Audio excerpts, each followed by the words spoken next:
The murder of a dying woman first looked like a simple case. The husband claimed he found her dead, calling it suicide. But his wife was stabbed 55 times. Prosecutors convinced the judge to keep some evidence from jurors, but it's all in the court record.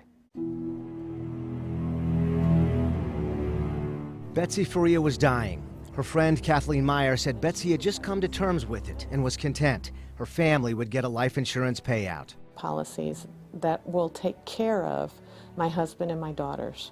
She said, so when I die, they will be well taken care of. That was Betsy, always thinking of others, even hoping to raise money for another family battling cancer. And so this was going to be a legacy for her to leave something like this behind in her memory. She remembers Betsy being ecstatic. They'd raised a lot of money. I don't know how they collected the $10,000 she said they collected, but they weren't an organization that could give a tax reimbursement yet. Kathleen says Pam Hupp, Betsy's friend, went door to door with Betsy, passing out this flyer in December, just weeks before Betsy died. This is where our timeline begins.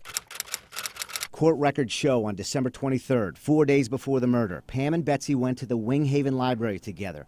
There, they had a librarian witness them signing a change of beneficiary form for Betsy's life insurance policy. The new beneficiary for that $150,000 policy, Pam Hupp.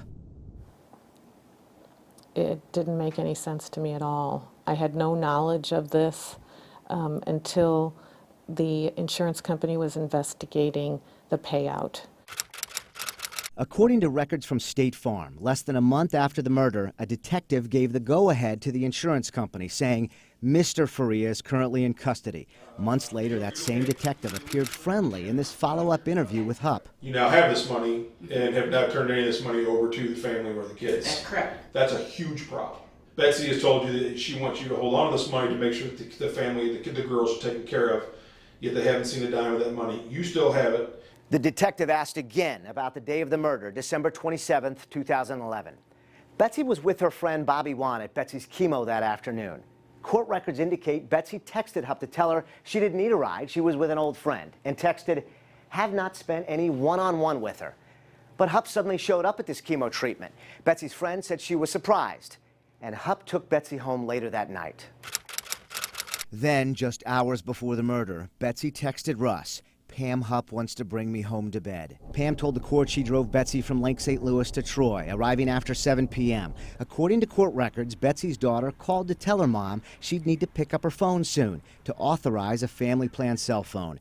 Betsy did not pick up, not at 7:21, 7:26, or 7:30. Hupp told police she was gone by then. Listen on this audio tape recorded the morning after the murder. We called my husband when we got there. And you called him for what reason?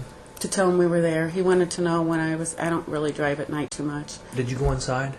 No. First, she said no. Then a major case squad investigator asked again. So did you ever actually go inside the house? I did. Well, we just went in. She turned on the hall light. Police asked about another call Hupp made to Betsy at 7:27 p.m. You called her when you got home? I'm trying to think which one I called. I called Betsy to tell her I was home. Home is O'Fallon, Missouri. Cell phone records show that 727 call pinged north of Troy in this area of the Faria home. I talked to Hupp at her house right after the trial. I asked her if she remembered hearing Betsy's phone ring when her daughter was calling. Betsy doesn't not pick up many calls. Right, so I was just wondering why she didn't pick up those. That I can't answer. Maybe either we were in her bedroom then. I don't know. I don't know where her phone was. I never even heard any calls. I don't know if I left right before she got a call. I don't know. Like I told them, I wasn't expecting for police to come to my door that next morning, so I wasn't taking notes. Go back. She also sounded uncertain during this videotaped re-interview about how she left Betsy. I think originally you told investigators that when you left, Betsy was laying on the couch. Is that correct?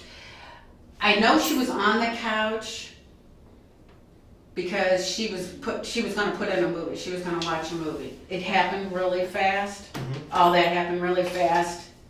And used to her walking to my door? Maybe Sure. not. But I want to say today she did. But Okay. maybe she still was on the couch. She was often on the couch. The only female DNA found at the scene was Betsy's. DNA testing revealed Betsy's blood on the murder weapon. The DNA lab report continues. Russell Faria is excluded as the source of these profiles. Blood on the light switch came back, a mixture of at least 2 individuals, at least one of which is male. The report continues that it's Betsy's blood, but that Russell Faria is excluded as the major contributor. Minor contributors are weak and incomplete. When talking to Hupp at her door, she told me the major case squad did not seize much from her, except this list of clothing she told detectives she was wearing. They took the clothing you said you wore. Right. And then they looked at, did they look at the car? I don't know if they did or not. It was outside. I mean, it was parked right in my driveway. Did they spray luminol on your car or your husband's car? No. After this interview with Hupp, I just want your initial thoughts. we found the family on the flyer Hupp reportedly handed out. Wow, that's our Christmas card. Phew, that's really, it's kind of scary. James Murphy is the man in that flyer, seeing for the first time his Christmas card, photocopied, he says, without his permission. I have no idea where she came up with some of this stuff. We found Murphy while following a lead apparently overlooked by investigators. To me, in my world, 150,000 is not that much. Court records show that Hupp claimed she did not need money and even once gave 50 grand to a family battling cancer. This interview may be the first time anyone's followed up. It never got back to you. Nobody ever said, hey, what's... I'm really surprised that that we haven't been. I mean, it's doing something like this. It's taking a big chance. I would think that somebody didn't contact us. He says the story is not true. And this line, Laura's last Christmas. She still had time. She still had time. She was sick, but no, I have no idea why she would say this is Laura's last Christmas. So if you had seen that at the time, that would hurt. It would. It really would.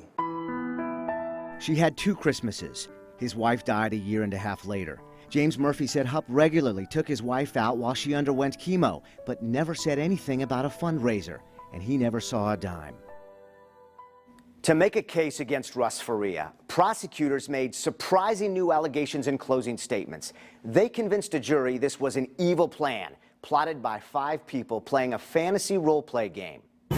You'll hear from all 4 of the fantasy game players who are now challenging prosecutors and police. Come and get them if prosecutors really believe they're not telling the truth about the night of the murder. We're not going to let our friend go away up the river for something he didn't do, not without yelling and screaming about it.